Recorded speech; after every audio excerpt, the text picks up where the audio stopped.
Bonjour et bienvenue sur ma première vidéo sur YouTube, un Plan With Me du mois d'avril. J'espère que la vidéo va vous plaire. Du coup pour mon mois d'avril, j'ai décidé de choisir le thème des marguerites. Je voulais vraiment quelque chose d'assez fleuri pour ce mois, donc je pense que c'est plutôt réussi. Alors pour ma première page, j'ai décidé d'écrire le mois d'avril au milieu de ma page. Je trouve ça super important que ça soit plutôt bien centré, donc vraiment de bien compter le nombre de points qu'il y a en largeur, en longueur. J'ai pris une écriture assez classique et assez épaisse parce que déjà j'ai un peu du mal avec la calligraphie encore. Et puis vous allez voir, mes fleurs sont assez fines, donc j'aimais bien le contraste que ça allait faire entre l'écriture du mois et les petits dessins qu'il y aura autour. Donc comme vous le voyez, j'ai fait des cœurs de fleurs assez difformes. Je trouvais que ça faisait un peu plus vivant, on va dire, pour toutes ces fleurs. Je me suis vraiment appliquée pour faire les pétales parce que, à vrai dire, j'étais pas très forte dans les pétales. Donc j'ai vraiment tourné mon carnet, j'ai fait en sorte que mes pétales soient assez similaires les unes des autres. Du coup, j'ai décidé de mettre des grandes et des petites fleurs pour que ça fasse un peu plus de mouvement dans la feuille.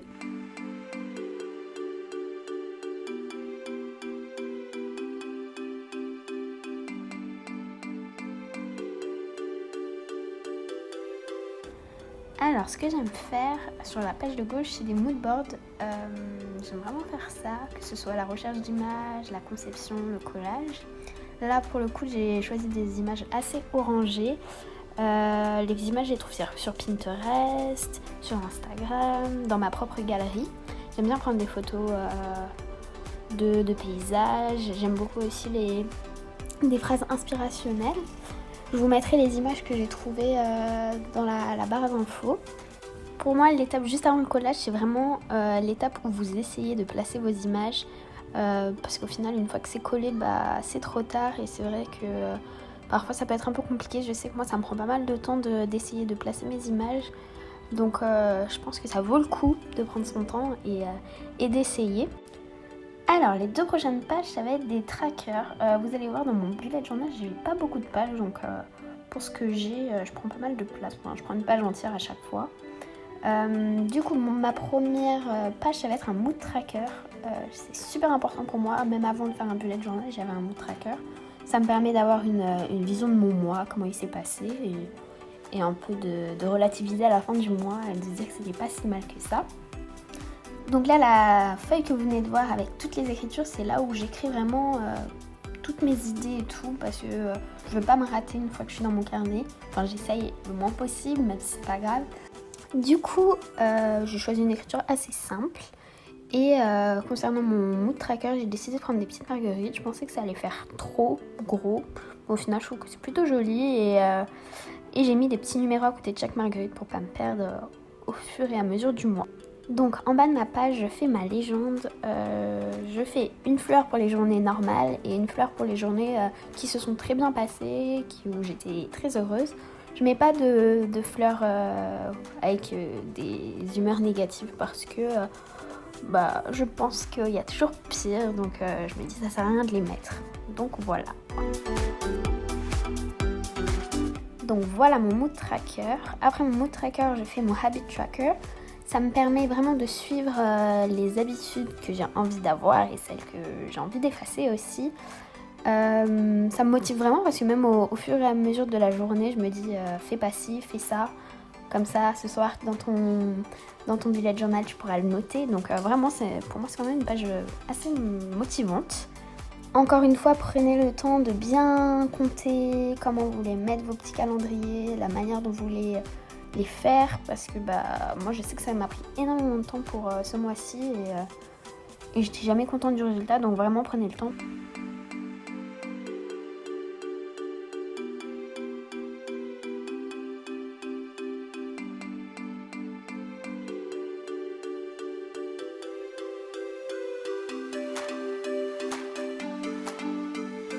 Donc ce mois-ci, j'ai décidé de suivre 5 de mes habitudes, ma lecture, si je dépense ou non dans la journée. Donc là, vu qu'on est enfermé chez soi, je ne dépense pas beaucoup, donc ça va aller.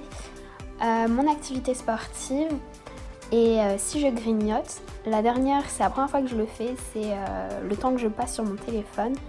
Vu qu'on est chez soi, c'est vrai qu'on a tendance à être pas mal sur son téléphone et je veux faire attention. Donc je me suis dit que j'allais suivre le temps que je passais chaque jour sur mon téléphone.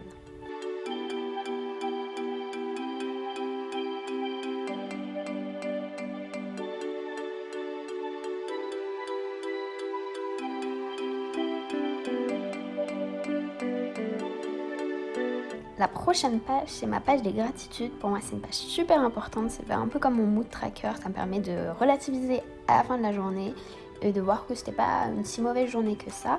Donc, une ligne correspond à une bonne chose qui est arrivée dans la journée, que ça soit une bonne action que j'ai faite, ou alors un coup de fil qui m'a rendue heureuse. Enfin, vraiment, c'est une page où je réfléchis le soir quand j'écris, mais au final je suis plutôt heureuse d'avoir parce que voilà, encore une fois, même si on a passé une bonne journée, il faut toujours trouver le positif dans cette journée. Et donc voilà pourquoi je fais cette page. J'essaie vraiment de rester dans un même code couleur. Par exemple, ce Tombow, c'est le même que j'avais utilisé pour surligner mes titres dans mon habit tracker. Par exemple, pour le orange, j'essaie de mettre du orange un peu sur toute chaque page. Je pense que ça permet de faire une bonne cohésion sur le thème. Je sais qu'il y a certaines personnes qui s'en fichent un petit peu d'avoir un thème ou pas. Moi, je trouve ça plutôt sympa, donc j'essaie de respecter un minimum des choses. Mais voilà, faut pas se mettre la pression. Si on n'a pas envie de mettre du orange dans cette page, on n'en met pas. Moi, je sais que j'aime, mais voilà, chacun fait comme il lui plaît. Mais voilà.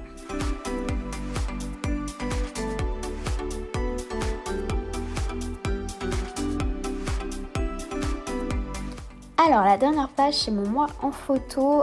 C'est une page que j'affectionne particulièrement parce que ça me résume mon moi, ça me rappelle des bons souvenirs. Je sélectionne 4-6 photos, pas plus, parce que le but c'est pas de faire un deuxième mood board dans mon mois, c'est vraiment que ça soit aéré. Donc je sélectionne les photos à la fin du mois et quand je colle les photos, j'en profite pour habiller un peu plus la page parce que là du coup je ne sais pas où je vais placer mes photos encore. Donc peut-être je vais rajouter des marguerites une fois que je collerai mes photos. Pour l'écriture, du coup j'ai repris la même écriture que pour la première page pour écrire le mois d'avril. Je trouvais ça sympa de commencer et de finir avec la même écriture puisque c'était le même mot en plus. Donc c'est une écriture encore une fois assez simple. Et donc j'ai mis cette fois-ci mon titre sur un angle. C'est la première fois que je fais ça et au final je trouvais que ça habillait pas mal la page. Du coup, voici mon mois d'avril en entier. Je suis plutôt contente du résultat. J'ai beaucoup aimé ce thème avec les marguerites. Comme je vous l'ai dit, j'ai pas beaucoup de pages dans mon bullet journal, mais c'est vraiment les pages qui me semblent importantes. J'ai pas envie que ça devienne une obligation tous les jours de le faire. Du coup, voilà la fin de la vidéo. J'espère qu'elle vous a plu. Moi, ça m'a vraiment plu de filmer tout ça. J'aimerais bien faire un plan with me chaque mois. En tout cas, je suis très curieuse de savoir ce que vous en avez pensé, si vous avez des commentaires à m'apporter et puis de savoir s'il y a d'autres types de vidéos que vous souhaiteriez voir sur cette chaîne. Je vous remercie beaucoup d'avoir regardé cette vidéo et je vous dis à très vite.